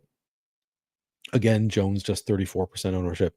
All right, so let's build a lineup for this showdown slate first. So we'll look at the other one. And then I'm going to get out of here and make my lineups. All right, so where are we? NFL showdown. All right, I'm going to build a team that's better for large field stuff. All right, so I'm going to throw Aaron Jones in there. If he's going to get no ownership, I'm going to do the thing with the running back and the defense, the correlation thing. Aaron Jones, Vikings defense, still have 7,400 left per player. TJ Hawkins just 5,800, Cole Kmet 4,400, and now we have 9,700 left per player. And throw in Justin Jefferson, Odunze, boom. $1,000 left on the table. Aaron Jones, Vikings defense, TJ Hawkinson, and Justin Jefferson from the Vikings. Then we've got Cole Kmet and Odunze from the Bears. Of course, you could upgrade from Odunze if you wanted to Keenan Allen. But I like it. I like it just like this. This one is not going to be super duped. Not, a lot of low owned plays on here. A lot of my favorite plays on the slate. I think this one looks like a pretty strong play for a Vikings dominate at home type of game script. I like that. All right, I'm going to check in on chat for any questions or anything like that. All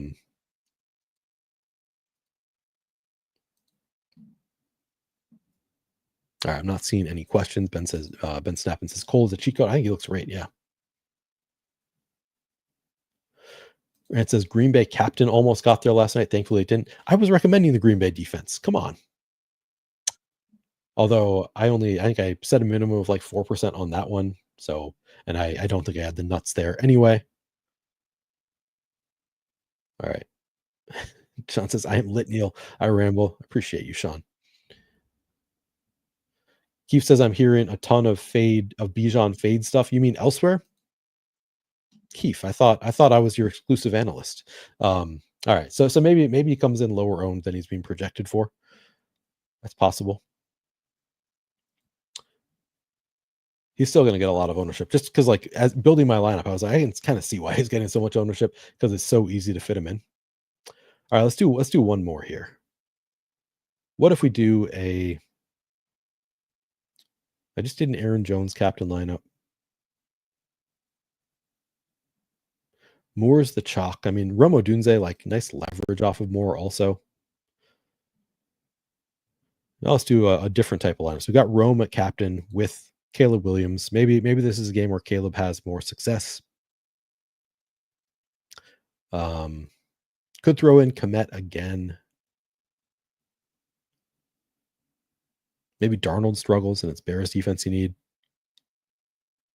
Now we could do, Jefferson Darnold in this one. Then you have 4,800 left over and you can throw in Cole Komet. This one only leaves 400 on the table, but pulls some levers like Odunze at captain, really low ownership.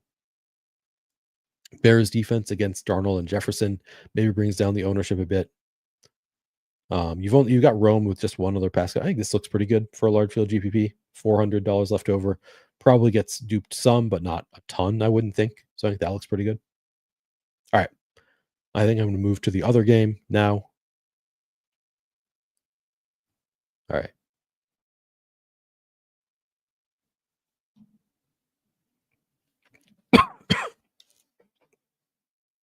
Jacobs has got 147th with kicker captain last night in the main. Not bad. Ritter revenge game. I guess. Sure. What's up, green check mark? Good to see you. Aggressive Goose says, I hope people fade Bijan. Dude he's not expected to. If people faded Bijan, then I would feel pretty dumb for not having a ton. But I think he's going to get a ton of ownership. Marie says Reichard captain. Yeah. Let's do one more with Will Reichard captain. What was Reichard's projected ownership? 16% ownership. I didn't even look at. Yeah, that seems pretty good. Reichard. Cairo Santis 13%. Sure, we can do one Reichard captain.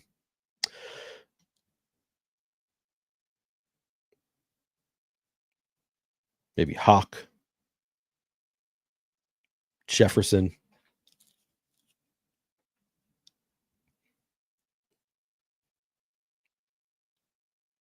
Or do we want? Yeah, PPR scams. Let's see. Keenan.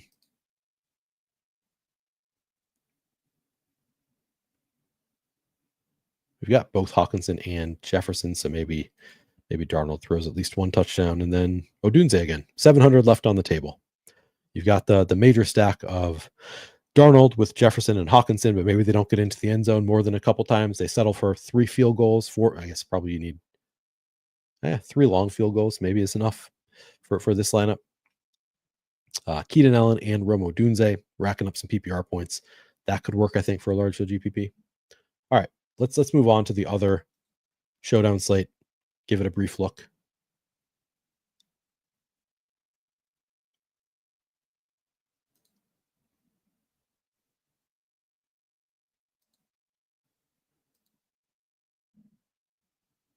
All right. First, I'll look at the ownership.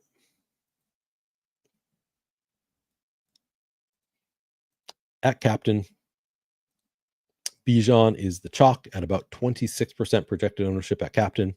Drake London, 13%. Jacoby Myers, 8%. Darnell Mooney, 6%. Sincere McCormick, 7%. I think I'd probably come in I don't know if I'd be too far off from the field on Bijan, but a little bit underweight to the field on Bijan here because I'm seeing a lot of. I mean, Brock Bowers just 5% projected ownership. I guess he's close enough in price that people are just like, I'd rather play Bijan, but I think Brock Bowers beats Bijan more often than this ownership would indicate. So I think, yeah, I'll play a lot more of Bowers and Mooney, Jacoby Myers. I think all look like really strong plays. Ritter even at 6% ownership looks fine. Actually, Cousins. I'd rather play Cousins, I think, at 5.5% ownership. No, I think both look pretty reasonable though. Trey Tucker, a fine bet at 2.5%. Michael Mayer, just 2% captain ownership at 4,500, probably allows you to play whoever else you want in your lineup. So I think that's pretty nice. And then at flex,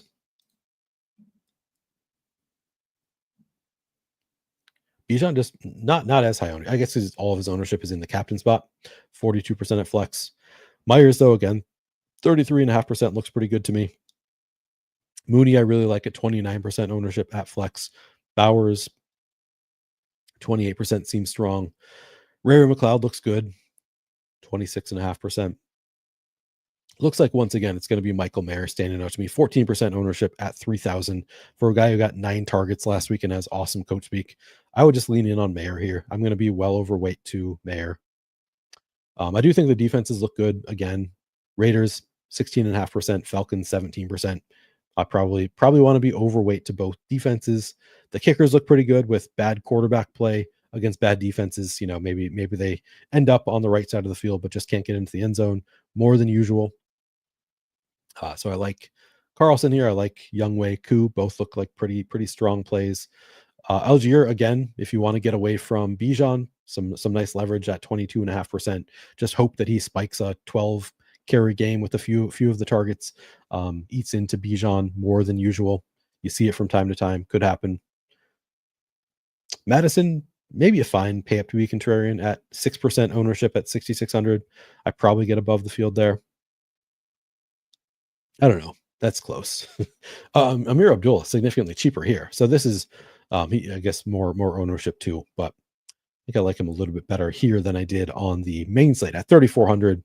12% ownership seems pretty reasonable, but I don't really know how much usage Abdullah gets with Madison back. I think it might be McCormick 1, Madison 2.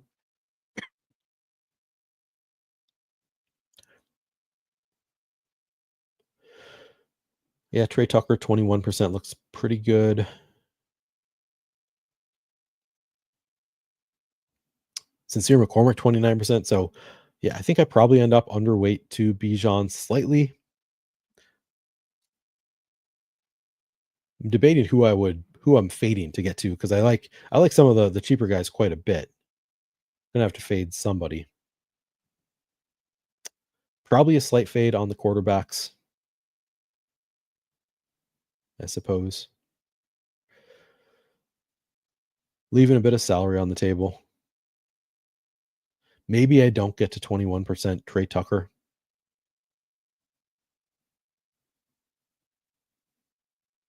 But yeah, Michael Mayer once again going to be my bigger priority, I think. All right, let's play around with lineups. All right, so who are we getting? I mean, Myers and Mooney both coming in really low owned. Let's try Mooney since he at least has his quarterback with him on the slate. McCormick was coming in pretty low owned. I mean, you can just like this is a pretty strong mid range, but let's throw Michael Mayer in there and see what we can do. Now we can fit in Jacoby Myers, Sincere McCormick,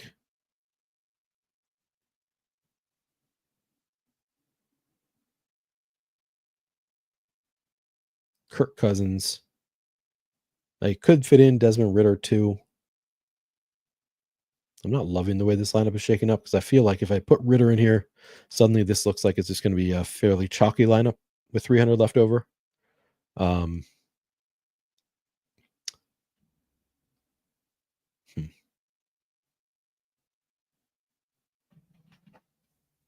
So maybe a different type of construction would be better.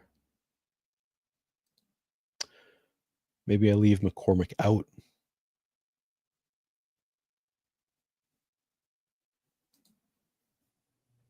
Go to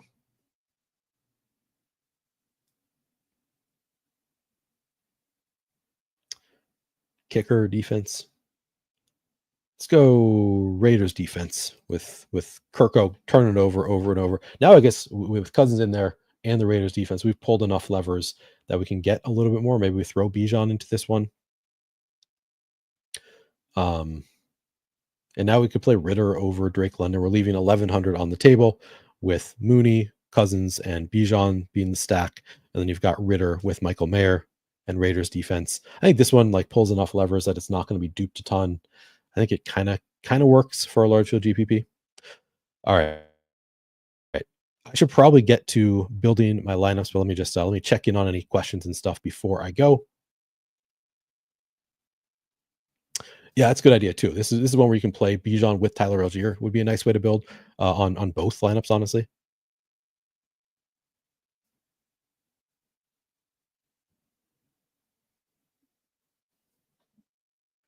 Let's see.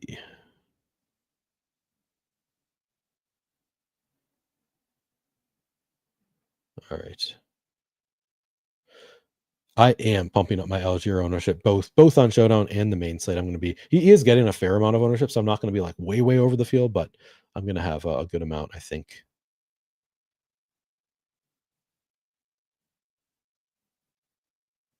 All right.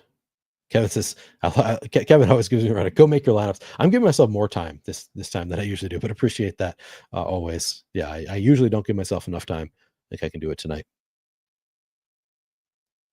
Deeg says, yeah, I mean, this is true. Kirk's last 3 games were against playoff teams. I feel like it's dangerous to buy into the Kirk falling apart narrative too much. True. He does have 15 interceptions on the year, though. So, like, the interceptions have been an issue all year for Kirk. But, I mean, like I said, I'm going to be overweight to the field on Kirk. I think it's a good spot for him. All right. I am going to get out of here. If you have not already subscribed to the channel, would appreciate it. Got over 4,000 subscribers today. Very excited about it. Still trying to get to 5,000 by the end of the NFL season. Have a long way to go to get there. So appreciate your support. If you'd like the video, subscribe to the channel, hit the notification button if you want to get alerts when shows go live. And of course, you can just comment. All of that helps as well. Let's win some money tonight. Should be a fun night of football. Good luck, everybody. And I will see you on Thursday. Catch you then.